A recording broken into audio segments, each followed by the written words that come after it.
What if I told you that two people can earn the same salary, work at the same company, live in the same city, and yet one of them becomes financially free, while the other struggles with money for the rest of their life? Not because one is smarter, not because one works harder, but simply because they think about money differently. That's exactly what the book, The Psychology of Money by Morgan Housel tries to explain. Because most people assume that managing money is about numbers, stocks, interest rates, investments. But according to this book, money has much less to do with intelligence, and much more to do with behavior. In other words, financial success is not just about what you know. It's about how you behave with money over time. And that idea alone explains something surprising. Why some people with high incomes still struggle financially, while others with modest salaries quietly build wealth. One of the first things the book explains is that money decisions are rarely logical. They are emotional. Think about it. Two people can look at the exact same investment. One sees opportunity. The other sees danger. Both believe they are being rational. But their decisions are shaped by something deeper. Their life experiences. For example, someone who grew up during financial hardship might become extremely careful with money. They might save every coin, avoid risks, and always prepare for the worst.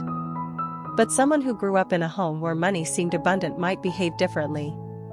They might spend more freely, take bigger financial risks, because their experiences taught them that money always comes back. Neither person is necessarily right or wrong. They are simply reacting to the stories their lives have taught them about money. Imagine two friends. Both start working at the same company. Both earn the same salary. But their financial lives slowly move in completely different directions. The first friend spends freely. Nice car, expensive clothes, frequent dinners out. Their lifestyle looks impressive. People admire their success. The second friend lives differently. They save consistently. They invest slowly. They avoid unnecessary spending. Their life might not look flashy. But after 10 years, the difference becomes clear. One person looked rich. The other person quietly became wealthy. And that difference is one of the most powerful lessons in this book. Being rich means you have a lot of money right now. Being wealthy means you have money that you haven't spent yet. Wealth is quiet. You usually can't see it. It's the savings, the investments, the patience, and the discipline that most people never notice. That's why many wealthy people don't look rich at all. And many people who look rich are actually living paycheck to paycheck. Another powerful idea from the book is the importance of time. We often think wealth comes from big moves, huge investments, lucky opportunities. But more often, wealth grows from something simple: consistency over a long time. Small decisions repeated for years can create massive results. Saving a little every month, investing regularly, avoiding unnecessary debt. These habits might seem small today, but over time, they create something powerful. Because money grows best when it is given time to compound. If there is one idea to hold on to from this first part, it is this: financial success is less about brilliance and more about behavior. You don't need to be the smartest person in the room. You simply need to make reasonable decisions, consistently, for a long time. And that's a lesson many people overlook. One of the most surprising lessons in this book is this: luck and risk play a much bigger role in financial success than most people admit. We often look at wealthy people and assume their success came from intelligence, discipline, or perfect decision-making. Sometimes that's true. But sometimes, luck played a role. And the same is true in the opposite direction. Some people make good decisions and still experience financial setbacks because of bad timing or unexpected risks. The book reminds us of something very important. Life is not always a straight line between effort and reward. Sometimes the difference between success and failure is simply circumstances. Imagine two entrepreneurs who start similar businesses. Both are hardworking. Both are intelligent. Both take risks. But one of them launches their business during a strong economy. Customers are spending money. Opportunities appear everywhere. Their business grows quickly. Now imagine the second entrepreneur. They launch their business just before a financial crisis. Suddenly customers stop spending. Investors disappear. And the business struggles. Did one person work harder than the other? Not necessarily. But timing changed everything. This is why the book encourages us to be humble when things go well. And compassionate when things go wrong. Because success is rarely explained by effort alone. Another important lesson is that people often try to copy successful individuals. But what worked for someone else may not work for you. Why? Because their success may have depended on specific conditions. The time they lived in. The opportunities they had. Or even the risks they were willing to take. For example, someone who invested in technology companies 20 years ago may have seen incredible growth. But copying that same strategy today might produce completely different results. This doesn't mean success can't be learned. It simply means we should be careful about assuming that one person's path guarantees the same outcome for everyone. Think about when people say things like, "If you just work hard enough, you'll become rich." Hard work is important.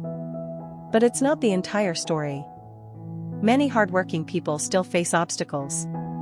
Unexpected expenses. Economic changes. Family responsibilities. And these things influence financial outcomes in ways we cannot fully control. The book encourages us to focus on something more realistic. Instead of trying to predict the perfect opportunity, focus on building financial habits that protect you from uncertainty. Why this idea is so important is understanding the role of luck and risk changes the way we think about money. It makes us more careful about judging others. And it reminds us to build margin and safety into our financial lives. Saving consistently. Avoiding unnecessary risks. Preparing for uncertainty. Because no matter how well we plan, the future always contains surprises. One of the most eye-opening lessons in this book is something many people misunderstand. Looking rich is not the same as being wealthy. And the difference between the two is huge. Think about the things that people often associate with success. Luxury cars. Designer clothes. Expensive houses. The newest gadgets. When we see these things, our brain automatically thinks, that person must be wealthy. But the truth is, those things don't always represent wealth. Sometimes they represent spending. Real wealth is often invisible. It's the money someone has not spent yet. It's the savings quietly sitting in the bank. It's the investments slowly growing over time. It's the financial security that allows someone to handle unexpected problems without panic. And most of the time, you can't see those things from the outside. Imagine two neighbors. One drives a brand new luxury car. Their house is filled with the latest electronics. Everything about their lifestyle looks impressive. The other neighbor lives more simply. Older car. Modest house. Nothing flashy. From the outside, most people would assume the first neighbor is more successful. But behind the scenes, the reality could be completely different. The first neighbor might be financing everything with loans and credit. The second neighbor might be saving consistently and investing quietly. Over time, the second person may build far greater wealth, even though their lifestyle never looked extravagant. The book explains that humans naturally compare themselves to others. When we see people around us spending more, we feel pressure to keep up. This is often called the keeping up with the Joneses effect. We buy things not because we truly need them, but because we want to match what others have. But chasing appearances can quietly destroy long-term financial stability, because every dollar spent on impressing others is a dollar that cannot grow into future security.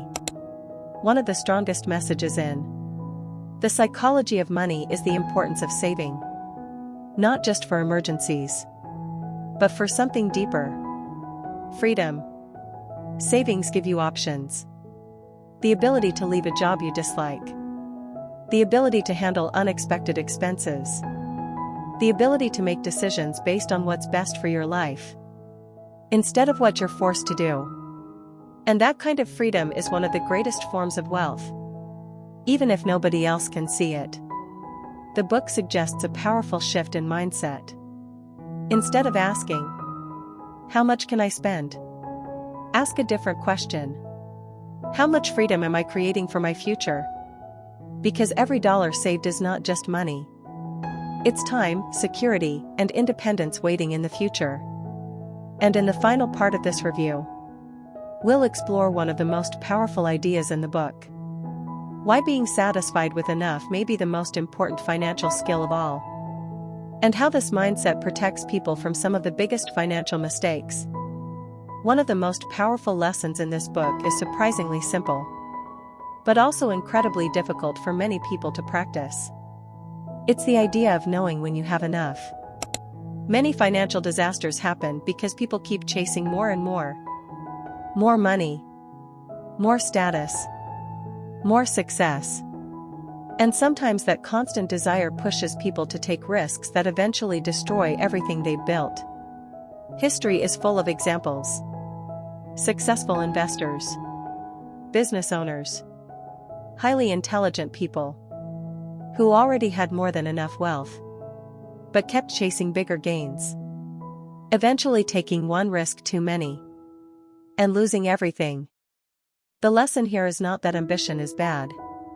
Ambition can be powerful, but without limits, it can become dangerous. Think about how often people compare themselves to others. Someone buys a nice car. Then their friend buys a slightly better one. Suddenly the first car doesn't feel special anymore. Someone gets a promotion. Then they hear about someone earning more. Suddenly their success feels smaller. The truth is, there will always be someone richer, someone more successful, someone with more possessions.